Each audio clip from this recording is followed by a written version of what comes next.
izwe elibhekene nazo. Nawe njengomweli laseMzantsi Afrika unelungelo lokubeka nawe uvo lwakho kakhulukazi kwiingxaki esibhekene nazo. Siya kumxholo ingcambu zesintu, masiqale evenkileni. Sonke sine-stress. Ngabe i-stress semali, somndeni, sokushonelwa, somsebenzi, noma i-stress sempilo nje. Ekugcineni isiyatholakala imikhiqizo kaphila mzimba isiyatholakala ngakini. eSoweto eGoli siyatholakala enambeni ethi 078 834 8277. eThekwini eDurban siyatholakala enambeni ethi 066 007 5043. Ukanti siyatholakala nasefolweni ku-069 198 1864. eNgonyameni siyatholakala enambeni ethi 084 557 9817. kanti ePinetown siyatholakala futhi enambeni ethi 073 993 3638. eHammersdale siyatholakala enambeni ethi 079 730 5677. ukanti ePietermaritzburg eMgungundlovu siyatholakala enambeni ethi 076 353 5597. eGreytown 079 068 3788. eStenga siyatholakala enambeni ethi 078 359 0571. abakaphila mzimba bakhona ngazo zonke izikhathi.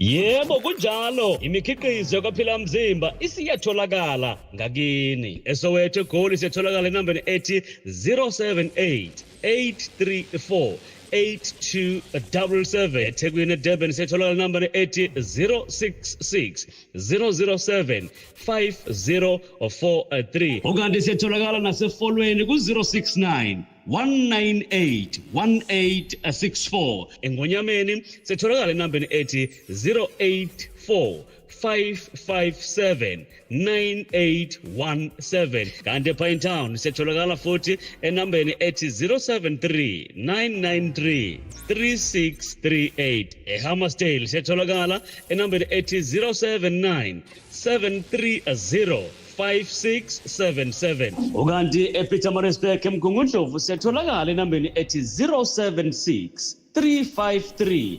5597. eGreytown 079 068 3788. eStenga siyatholakala enambeni ethi 078 359 0571. abakaphila mzimba bakhona ngazo zonke izikhathi.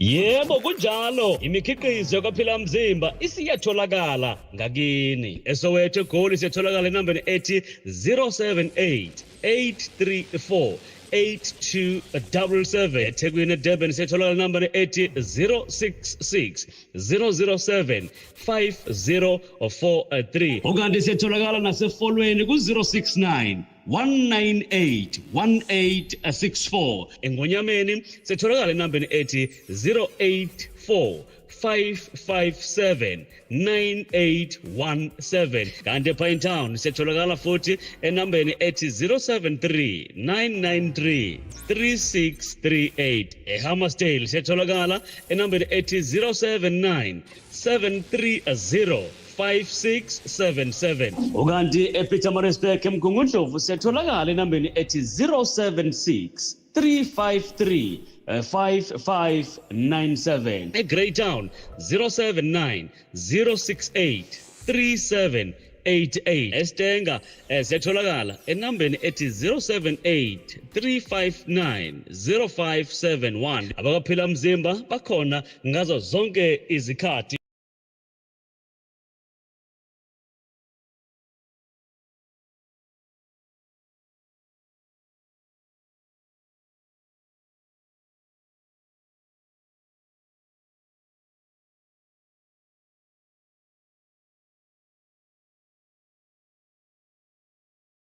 Yebo kunjalo, imikhiqizo yakwaphila mzimba isiyatholakala ngakini. eSoweto Gold isiyatholakala enambeni ethi 078-834-8277. eThekwini eDurban isiyatholakala enambeni ethi 066-007. Mala isitokhle Gold City ngalixesha Mzansi Talks ke resigaba posta khona sithi ke ngalixesha isitokhle Gold City ke umxholo nengcambuzo esintu vakla golphake uCamagwini xa sithi ke imvumi Camagwini ngalixesha ke xathi imvumi kuyizilo Mzansi olufumana kuhle khona 8.0. Ake sihambe siye kakuhle golphake kumxholo nengcambuzo esintu immediately ngelixesha ke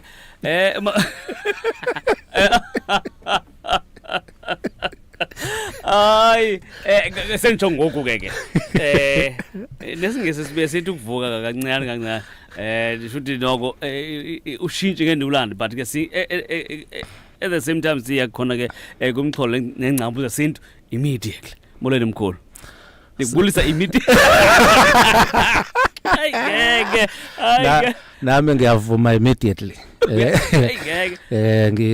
ngibengela abalaleli bezolo Mzansi ngibingelele nawo umthwesi baba mkhulu yazi ngiyaqolisa nje namhlanje sinomxholo o serious kakhulu and futhi endiqondayo nabahlali bangcangile balindele ukukhulu bazobhala futhi naphansi but nawe ndiyakwazi njengamuntu ongusolwazi ngezinto ezihlukahlukeneyo ke ezweni igama lithi immediately siseyithetha ke not uba mhlambi ngoba siyibone eParliament but ke ngento ezenzekile izweni ngesingathethi ngazo lichaza ukuthini nje okay not lichaza ukuthini likhona elinye igama onganixela ngalo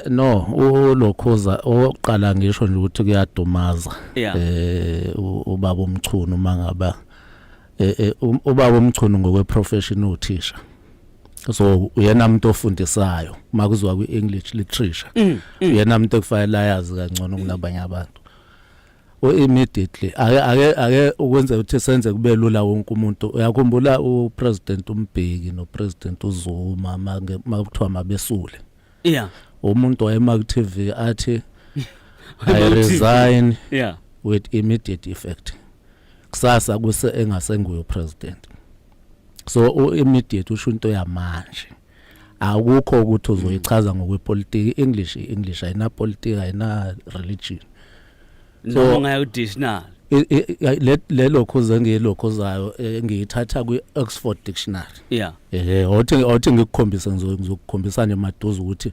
yakuyona into elokhozile nomunye umuntu nje angayibheka ukuthi ithini incazo yayo kwilokhoza immediately kwi-Oxford Dictionary ethi at once instantly kusho ukuthi manje yabo iphinde ithi without any intervening time ukuthi akho isikhathi eselulwayo into yamanje ayikho enye indlela ozoyichaza ngayo i-dictionary isho kanjalo so mayo ithi kena mayihlakazo immediately wayethi manje okay hayi masiqede khona lapho singaze sibize ungathi sichaza kakhulu mkhulu namhlanje singena kakhulukazi apha kulomxholo nengcambu zesintu siyaxoxa siyathetha ngezinto ezidla umphakathi uyazi ke mkhulu nawe izinto zininzi abantu ababhekene nazo mkhulu so ingako sibuye sithathe ezinye zezinto abesuke befike nazo kuwe ubona ba basadinga ukuthi baza abantu bakuthi uyutsho ukuthi ezinye into awuvele nje uqhamuke nazo kodwa zisukele ebantwini sithe sixoxa lapha ngiyathanda ukuthetha nami ndiyaxolisa mkhulu uke wathi ikakhulukazi abantu aba befama beva abantu base South Africa babathini ngoku ndisho ngaba ngusihlalo weP committee omhlamba weP iCommission omhlamba uyileader ilixesha lokuba uve abantu on the ground babathini ngoku uhambe exactly kulento abazifunayo no angithi kufuneka siqale sibuke mhlawumbe masingakhuluma ngeParliament i-ad hoc committee na lapho kwi-dictionary ad hoc committee uthi ikomiti lesikhashana incazo yakho ayikho enye ayikho enye ukuthi ikomiti lesikhashana makuphela lo umsebenzi liyahlakaza ufaya sikhumbula ukuthi lento sonke siyazi ukuthi isuke umkhwanazi menze press statement uthi ngidecide ukuxoxa nabantu base South Africa ngoba osopolitiki amajaji abashushisi nala isiphoyiseni angisethembi umuntu ngendlela ekwenzeka ngayo bese yazibala izinto ekusho ukuthi uxoxa nabantu base South Africa manje unikeza bona ukuthi istate sezwe sime kanje nazi izinkinga ezibhekene nazo right eParliament abantu abaseParliament bathunywe yithina esibavutelile bamele thina nje wabelapha eParliament once nje wangena ufungiswa lapha uyimember eParliament awufungiswa ngokwenhlangano ufungiswa wena siqu sakho njengelunga leParliament ukuthi umela abantu base South Africa inselelo yokuqala kwefike uyibone lapha kunabantu obonayo ukuthi balandela inhlangano isibonelo ayikho into ethi mangaba uminister obuzwayo ephuma enhlanganweni yakho fawuzulane naye fanele ukhumbule ukuthi ufunda imudi yabantu base South Africa kakhulukazi muzobheka into ecasula kakhulu abantu abaningi bayahlupheka abasebenzi kodwa bayawuhlonipha umthetho abafuna ukwenza ubugebengu bahlonipha bona labo minister futhi labo minister kugcinene kubonakala ukuthi benza ubugebengu ekusho sizezilima thina nje basila bona bayasutha banento yonke kodwa benza lo bugebengu ababenzayo thina esidla impula zikalujaca la sibambile umthetho bayabona nje ukuthi kusho ukuthi asihlakaniphile iyaphoxa ke leyo lokhuza leyo kakhulu all right mkhulu asingene namhlanje ku topic esizoba nayo kumxholo incambu zesintu siyamba sasithethe indaba enkulu thina isabatha kweveke ephelileyo sizoba kuyona namhlanje ake singene mkhulu ihlathule lakho data okay mhlambe kufanele masizokhuluma ngalo isabatha siqale siveza umnyombo igama ukuthi liphuma kuluphi ulimi ngoba kubalekile ukuthi seliqonde ukuthi igama leli liphuma kuliphi asiqale nje ngokuthi iBhayibheli kuGenesis chapter 2 verse 2 and 3 lithi uNkulunkulu esekudale konke owayekudala ngosuku luka 7 wabe se eyaphumula kuyo yonke imisebenzi ebeyenza ayisho ukuthi kwaphumula thina ethi ke waphumula waselikhetha lolusuku walungcwalisa ukuthi usuku lokuphumula laqhamuka kanjalo ke sabathu ukuthi ngosuku lika 7 kuyaphunyulwa yabo manje ke muphi uzobheka igama ke elithi sabatha ngoba iBhayibheli lalibhalwe ngesiHebheru iTestament endala lavela lapha igama ngoba ngesiHebheru mawuthi usuku lokuphumula uthi Yom Shabbat so isabatha liphuma kuShabbat yabo nje amaHebheru mayebingelelana ngesabatha athi shalom athi Shabbat shalom yabo kanti mabebingelana ngezinye insuku nje kuba ushalom shalom shalom phela kodwa ngesabatha ngoba kusuke kuyiholiday bathi Shabbat shalom usuku lika 7 kumgqibelo akulona isonto ngisho ngabheka ikhalenda sesikhuluma ngokweJulian calendar lesisebenzisa manje mawuzobona ukumiswa kwawo ungayibheka nje ungavula ifoni manje ubheka ukuthi izimiswa kanjani izinsuku uzobona ukuthi usuku lika 7 kumgqibelo even igama njengoba lithi ngumgqibelo lisho ukuphela ukugqibela kweviki so ke isabatha alikho ngesonto lengomgqibelo liqala khumbula uNkulunkulu mayibala izinsuku uthe kwaba ngukuhlwa kwaba ngukusa kwaba usuku lokuqala ekusho ukuthi njalo makushona ilanga njengoba uthi liyashona liyaphela usuku uqala olunye singasho ukuthi mhlawumbe around 6 phakathi kwa6 no7 usuku liqala lapho aliqali ngo12 ebusuku ngokukaNkulunkulu njengoba ubona nawe imvelo iyakukhombisa liyashona ilanga kusho ukuthi uqala ubumnyama ngakho ke sesingasho ke ngamafuphi ukuthi makushona ilanga ngolwesihlanu isabatha liyaqala yabo and bonke abantu babegcina leli sabatha laqala ngolwesihlanu awuphinde mkhulu bonke abantu abanyakazayo emhlabeni babegcina leli sabatha engikhuluma ngalo eliqala ngolwesihlanu ntambama liphele makushona ilanga ngomgqibelo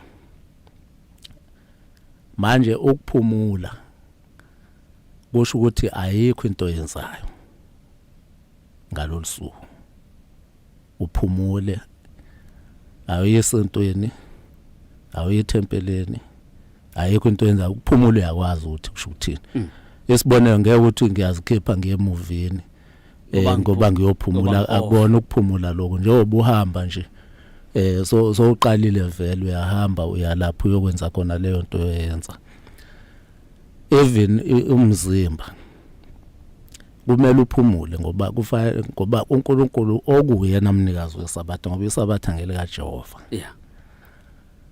makuwukuthi waphumula kuyo yonke isho kanjalo ethi kuyo yonke into ayenza wabe seyaphumula manje ke abantu umunye uzothi hayi sisuke siyokhonza ngesabatha kusho ukuthi uyawuphula umthetho umenza kanjalo ngoba kuthiwe kuyaphumulwa ukukhonza akubona ukusonta ukuthi uyesontweni ukukhonza ngeShebheru kuthiwa avadi igama elithi ukukhonza avadi kusho ukwenza yonke imisebenzi umuntu nje mayibhema ugwayi usuke ekhonza umuntu mayidlwengula usuke ekhonza umuntu mayihleka uyakhonza maye toilet uyakhonza mayichama ediniwe bulala ukukhonza umehluko usekutheni ukhonza abantu because ama spirit angithi last week sasikhuluma leyo nto ama spirit mabili kuSathane noNkulunkulu so umuntu yonke into ayenzayo mayinhle ukhonza uNkulunkulu mayimbi ukhonza uSathane kubalekile ukuthi iqonde nale part yokudla ngesabatha ukuthi inomthelelo omngakanani because even lento ye-fasting yazalwa isabatha khumbula isabatha le umama wamaholiday wonke ngokukaNkulunkulu ilona elizala wonke amaholiday ngoba iholiday lokuqala ikukhulunywe ngalo mawufastile ngesabatha ungadle ake ngithi nje makushona ilanga ngolwesihlanu ungadle kuze kuyoba kushona ilanga ngomgqibelo amathishu wonke angithi uma udla umzimba ukhipha ama-enzyme ekuyiwona azolekelela ukuthi ukudla kugayeke so ngesikhathi ke kugayeka kwenzekana ama-tissues ayalimala ngaphakathi ngalolu suku ngesikhathi uphumulile kungadli ngalelo langa umzimba uyarepair wakheka kabusha ama-tissues abuya ayahlangana so yayakhelwe nempilo emzimbeni wakho nje ukuthi awukuphumula ngithi ubudla ukukhonza kuwukudla because kwadalwa uNkulunkulu amena ukudla kukukhonza so ukuthi kade u6 days uyakhonza and ukhumbula ukuthi iscience iyaveza ukuthi umuntu masingabeka nje izinto ezimbili ezingabulala umuntu ukuthi yipi engambulala kuqala sibeke oyedwa ongadle ukudla sibeke oyedwa ngala ongalele ahlale njengalali bese ebusuku nasemini umuntu ongashesha afe lo ngalali ingqondo ingama afe kodwa lo ongadli mancane amathuba ukuthi angafa bulawa ukuthi kuphela u24 hours engadlanga kodwa ukuhlale wena u24 hours ungalali ungathini ubheka ukuthi umzimba wakho uzoba njani nengqondo yakho izoba njani ngakho ke ngesabatha wakufaka enye yezinto ekufanele sixoxe ngayo ilento yokuthi bekungafanele siphumule nomzimba sophumuza singadli. Ngiya understanda kwezinye izimo omunye umuntu uzothi because for example masikhuluma ngokugcinwa kwesabatha abantu abaningi bacabanga ukuthi ngamaNazaretha kuphela agcina isabatha ngomgqibelo. Okay. Maningi amalokhozi amaChristian inkolo zobuKristu ezigcina kukhona nje ibizwa ngokuthiwa i-7 Day Adventist. But ngenxa yaleyo nto ukuthi baqinisile imithetho kaNkuluNkulu mongabuka nje iresearch yaveza ukuthi kusuka ngo1965 ukuza ku2018 balahlekelwe ngamalunga o18 million. Currently bana 21 million njengamanje. So libandla elikhulu lelo. 21 million uyawudlula exceed even amaNazaretha. NgamaKristu abambelele imithetho nemidala leyanto kuthiwa iOrthodox Old Orthodox. So namanye akhona amalokhoza amaKristu. Then lento yesonto ukuthi ngesonto kuthiwe kugcinwa kukhonza uNkulunkulu noma kuthiwe bayisabatha ngesonto abantu bayesontweni. Ayifika uNkulunkulu.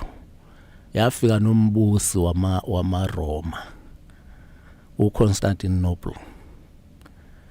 Ngesikhathi uzokhumbula ukuthi amaRoma akungawona amakholwa kwakuyi-army. Kwakungamasosha ayibulala amakholwa original. Hayi lamakholwa la sesontweni njengamanje.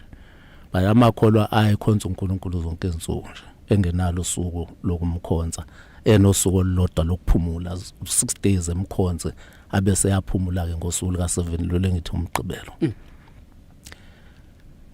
Kwaba khona into eyabizwa ngeCouncil of Nice. Umhlangano omkhulu ngemuva kwaloko lapho la amaRoma adecide ukumukela inkolo yobuKristu njengenkolo yaseRome.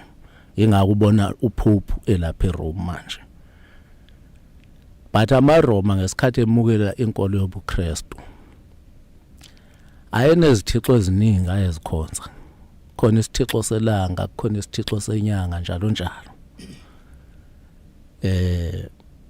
Kwabe sekufanele ukuthi mawuzobuka nje makuqalwa ezinsukwini kwakhona usuku lokuqala, khona usuku lesibili, khona usuku lesithathu njalo njalo ziyofika usukwini lika7. Athe amaRoma mayemukela inkolo yobuKristu ukuze yemukeleke emiphakathini yabo bengamaRoma. Kwase kufanele ukuthi nalezi thixo ke manje zifakwe la. Zinge mawuzobuka isabatha la ngesonto bathi it is the Lord's day. uLord ke akuyena uNkulunkulu kuphela.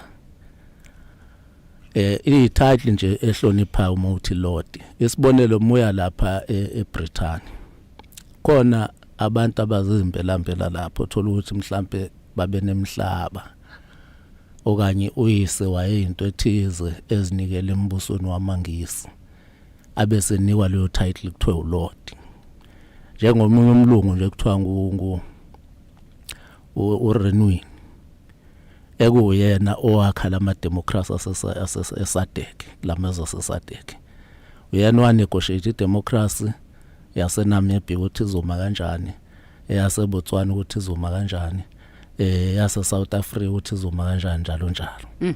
Uyena umuntu wayefika idesign ukuthi izoma kanje izobavikela kanjani abelungu ukuthi yonke izinto section 25 nje weConstitution property clause iqhamuka lapho. Lo mlungu usanda ukulontsha la eminyakeni nje engeminingi, usanda ukulontsha incwadi eCape Town, wezowazoyilontsha la eCape Town kodwa ngwase England.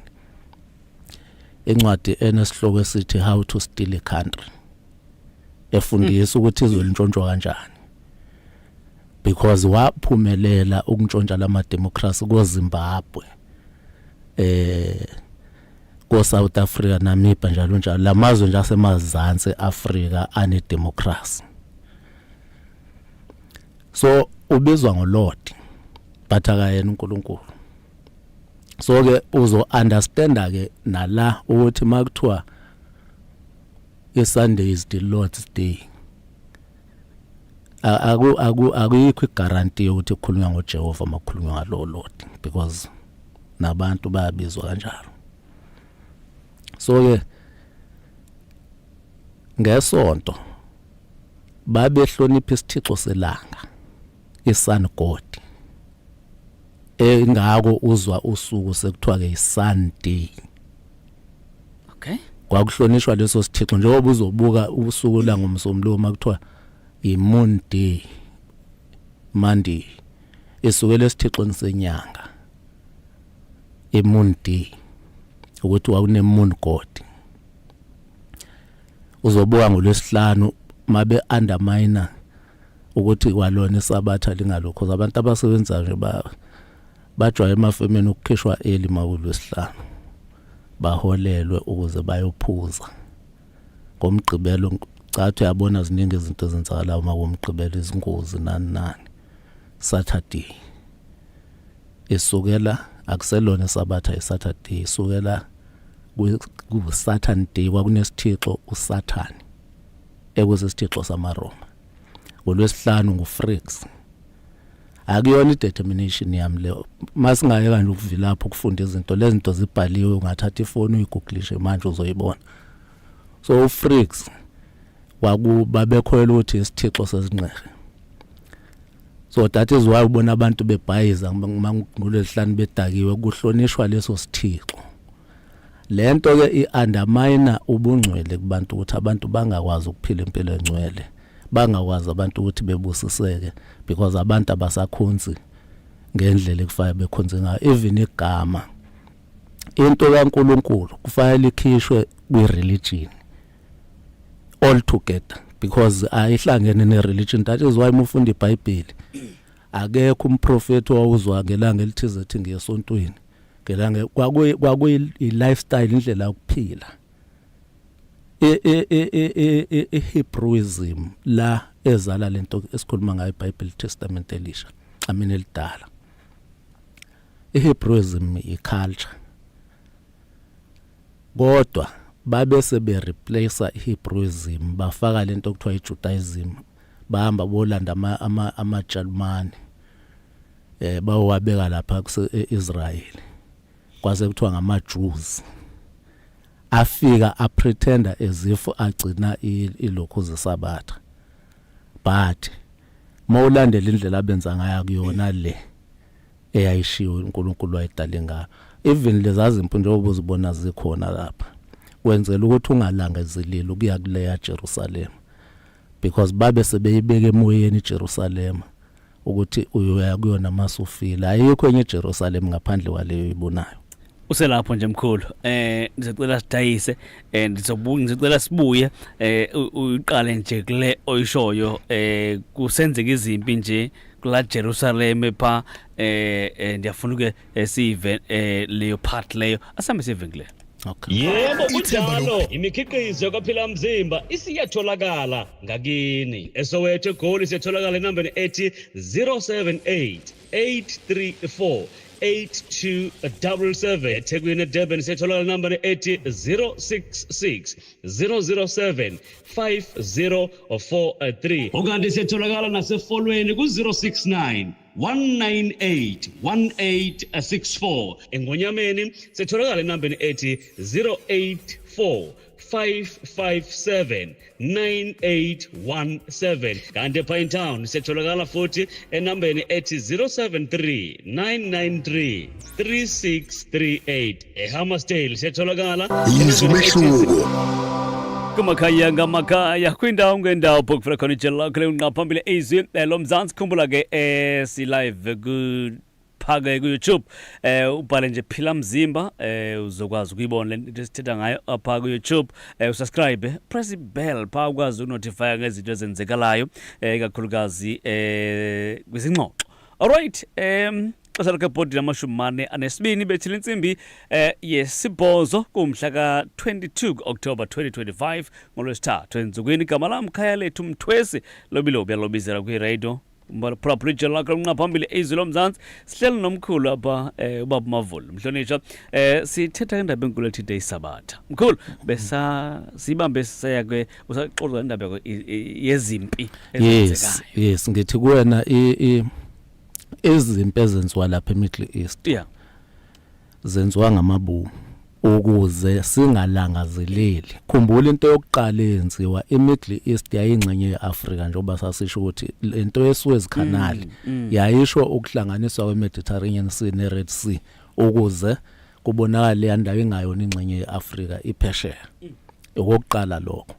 But imap yaveza ukuthi imap endala yaveza ukuthi ngaphambi kwelokhoza kwe-excavation yeSuez Canal le ndawo yayingxenye yeAfrika. That is why uzozwa kuthiwa Middle East ingabikho iMiddle South, ayikho iMiddle West, ayikho ilokhoza iMiddle North. Is because ulimo lwethu Middle East lakhiwa ngesikhathi sempi yomhlaba kwakuyi language ayikhulunywa amasosha i-correspondence ayenza mabe kuleya ndawo bathi sise Middle East. It was Middle East of Africa. Kwakuyi spiritual center lesa se-Africa esasizokhiqiza abaholi abangeke babe corrupt njengalabo abakhona. Ilapho thisha babephuma khona othisha base-Africa. Mawubuka nje lento sikhuluma ngayo njengoba nithanda ukulo nithi iBhayibheli ngelabelungu wathi umuntu ositshela ngale ngeBhayibheli umuntu okuqala oxoxa ngeBhayibheli nguMoses. Uzalelwe kuphi uMoses?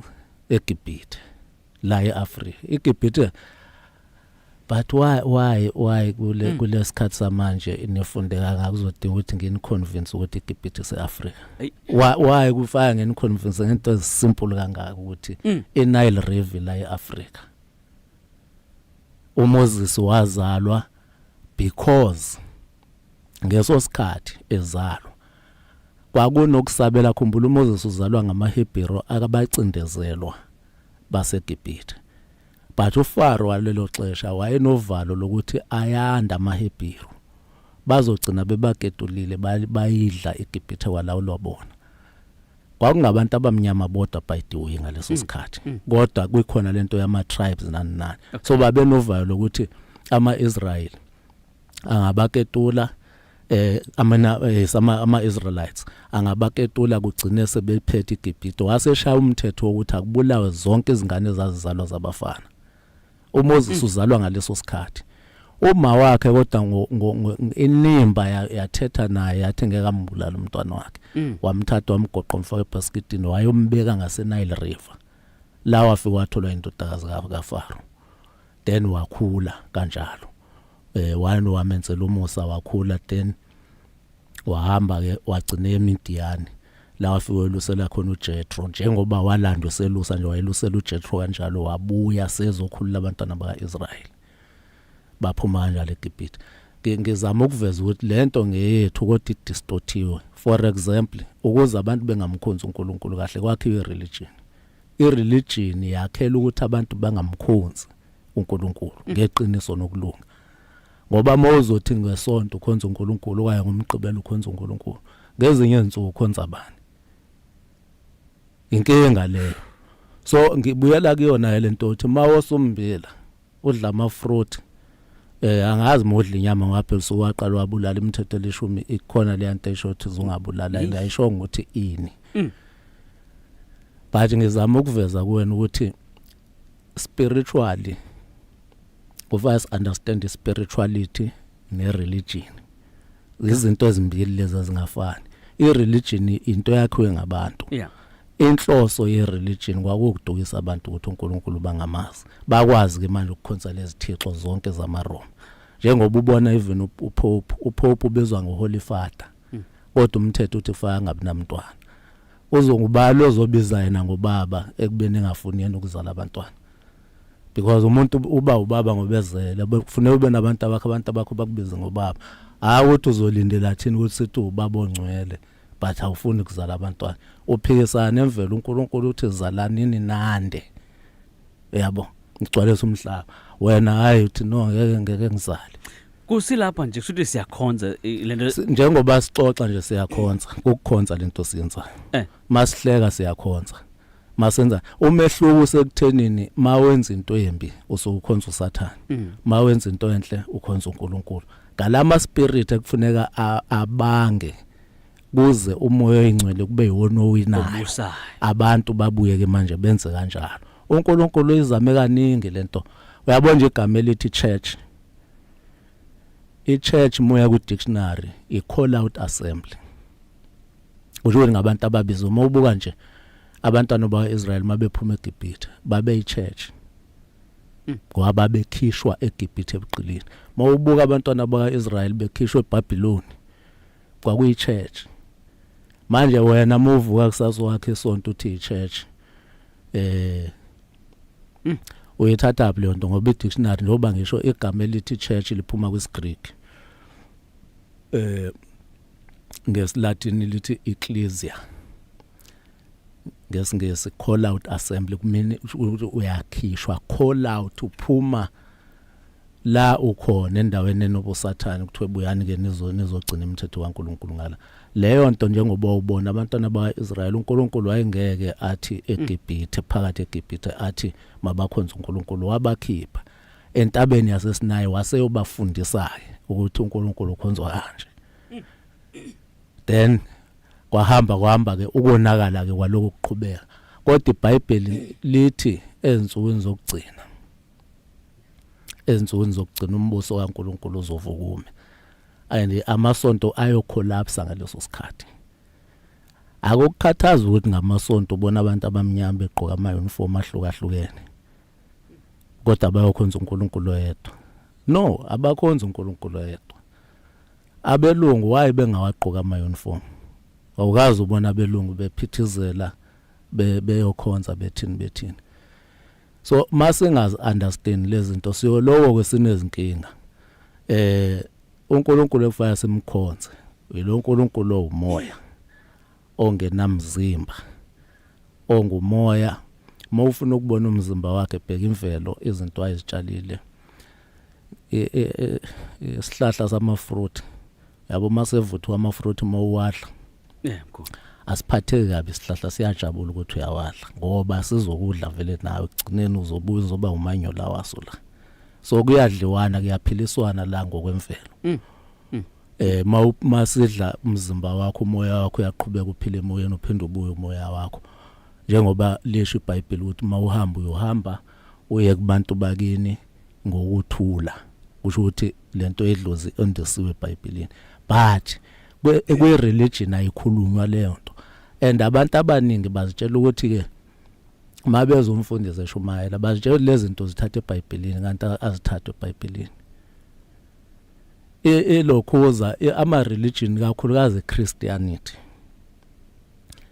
zonke izinto abazigcina kuzona izinto zeBhayibheli totally imithetho bayinikwa lapha kwiCouncil of Nice laba bekhona kwavunyelwana ukuthi kuzokwenziwa kanjani amaRoma kabe sezishintsha nawe ethi abayichurch ayeka manje ukubulala abantwana bakaIsrael njengoba bayisenza but ababulala ngengqondo kubulawa ingqondo yomuntu manje kuyazi ukuthi isimultaneous le khumbula uNkulunkulu ukufa ukuchaza ngendlela ehlukile uNkulunkulu mechaza ukufa ukuchaza ngokufa kwengqondo uSathani ukuchaza ngokufa kwenyama uSathani uchaza ngesikhathi soye emoshari ungasaphefumula athi sowufile uNkulunkulu ukuchaza ngesikhathi udlwengula ubulala uthina bese ethi ke ufile njengoba usunje so lokho kunye kwesimultaneous lezinye izigaba usoyese kwe process le ukuthi usuya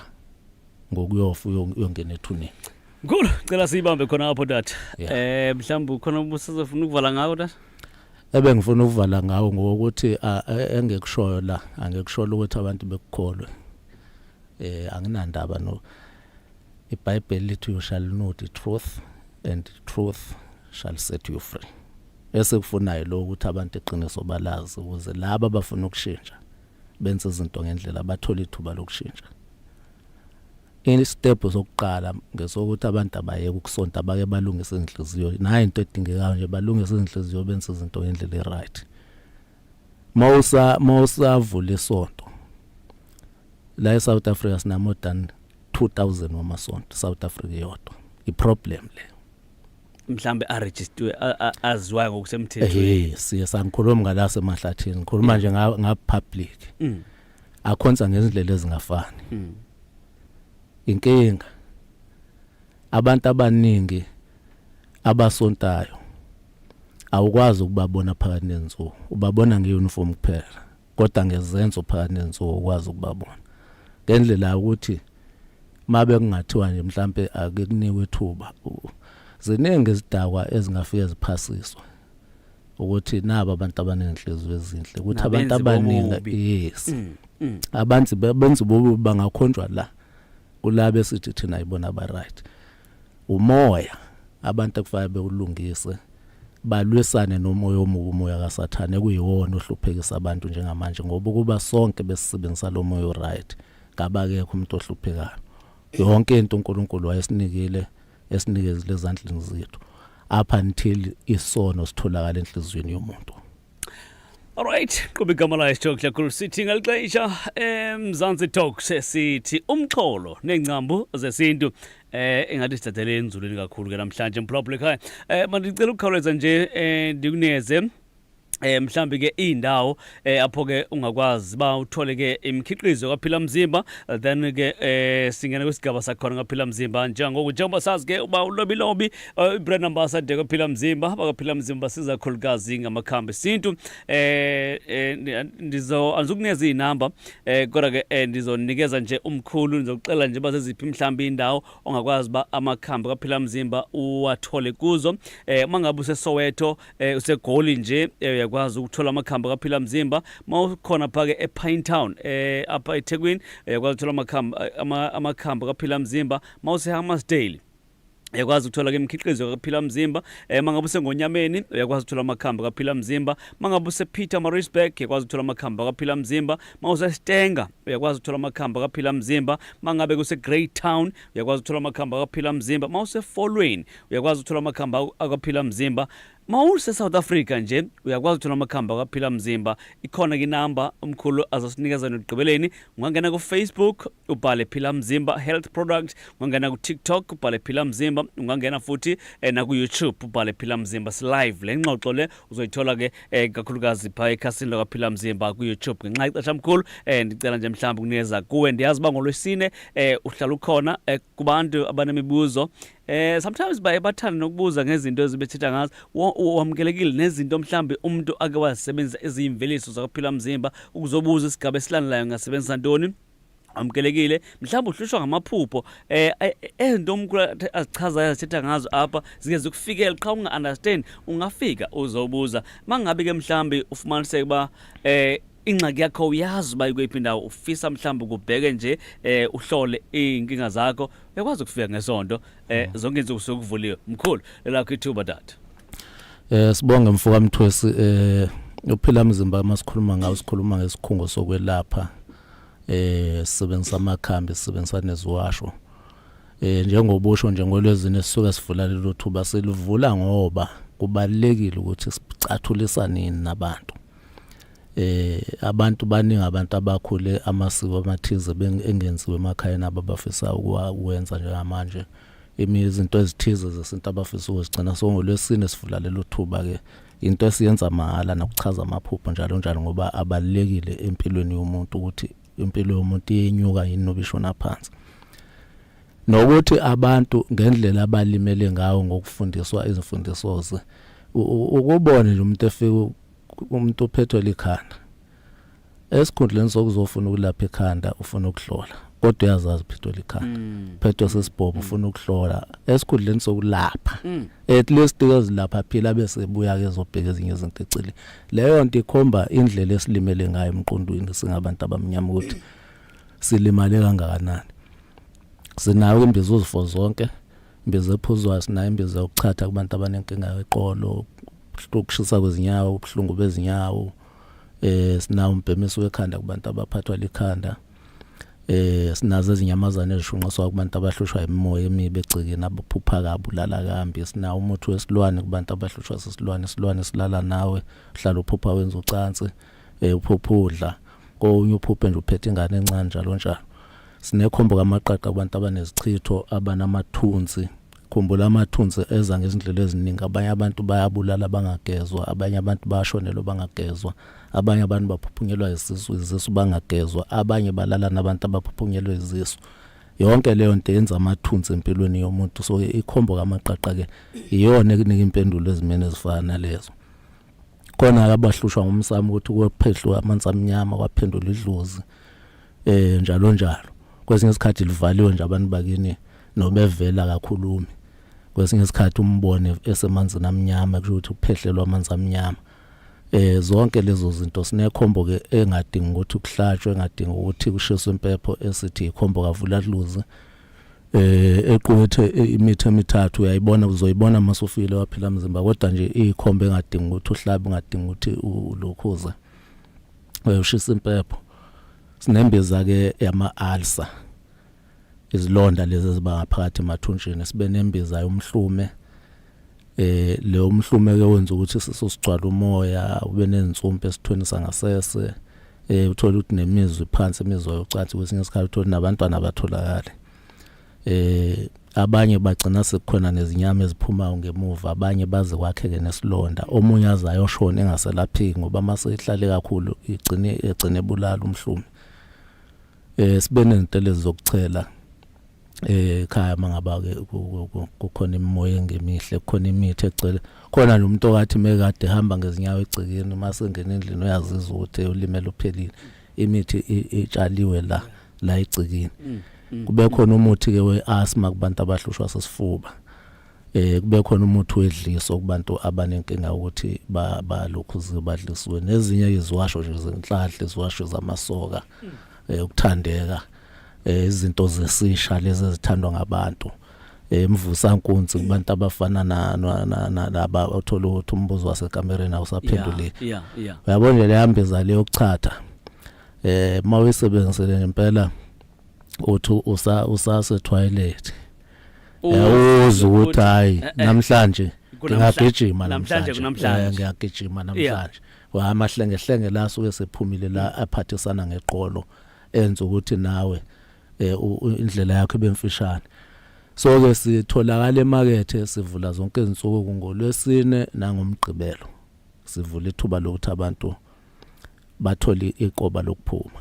Sibachoshisa la bedinga ukuchoshiswa khona. Ngesonto ke bayeza bazohlola, kodwa nje ngezinye izinsuku zonke sisuke sivulile umuntu ofuna ukuthenga onezinye zalezi inkinga esikhuluma ngazo. Sivula ngo-5 ekseni, sivula ngo-8 ekseni, sivale ngo-5 ntambama. Ibhilidi lingaphesheya kwerenki yamabhasi. Unyuka ngama-steps aseceleni kaJwayelani, first floor number 9A. La usithola khona. First floor ubona amabhoda aphila mzimba nje kulula ukuthi ufike khona, kodwa mawuduka uyasithola enambeni ethi 066 007 50 43 066 007 50 43. Yeah. Mawungiphikiswa ungeza futhi mufuna ungiphikisa lento yesabathu ukuthi lingolwesingaki. Ukuphatha iBhayibheli lakho mawufuna.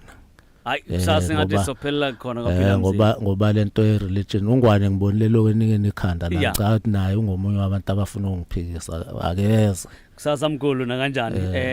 Sifike sifunde lakho ukuze ungathi lento ngiyithatha kwelinye iBhayibheli. Sifundele lakho ubheke ukuthi isabatha linini. Mkhulu 30 second. Okay. 30 second. Okay ngena 30 second nje mkhulu. Kukhona le nansika yebhandi yokuqina yezinsizwa yamajongo bamba emgangela sibheke emakhaya kahle kahle. Kukhona imessage esiyayithola ngimavusana benithumelela ethi yazi nosisi ngathi bayalidinga ibhandi. Osisi bona bayalisebenzisa ibhandi noma khona indlela? Uyazi ibhandi lifakwa umuntu wonke esikhathini zamanje. Lifakwa umuntu wonke ofuna ukulifaka ngoba ake ngenze isibonelo nje ngithi naku ubanjwe inkunzi. Umuntu mekubamba uyazi ukuthi umshayeli ufayele la bhandi umuntu uyozumkhothise wena amandla aphela nyasha shani ashone pha ungamkhothisa ngempela kuzoba inkinga izoba abantu bangagcwala amalokhoza alright lo 30 second ugqibile abavila abahlali so dibana khona ngaphila mzimba yeah bengithi ke mina enye into ebengifuna ukuyikhuluma lento yokugcina kwesabatha yeah isibonelo ngifuna ukukhetha leli lethu elimnyama ibandla amaNazaretha umlilo ngesabatha umlilo usetshenziswa amaNazaretha asho kanjalo kodwa bese bayakhanyisa ugesi kanti nawo ngumlilo lo mawungekho ugesi akhanyisa ikhandlela umlilo still lo so ngizama ukuveza ukuthi ziningi izinto ezingama challenges lento yesabatha ekusafanele sichazelana nini ngazo sizanye ukuchazelwana yes ngoba ngokomthetho ngicathi umlilo makuthiwa uyinkinga awufaka ngesabatha ilanga lingaphumi ngoba ngumlilo kwalona isabatha enkosi mkhulu so dibana kusasa so kwaphila mzimba nawe ke onombuzo masidibane kusasa kwaphila mzimba masivala qoqo sitsho sithi enkosi enkosi enkosi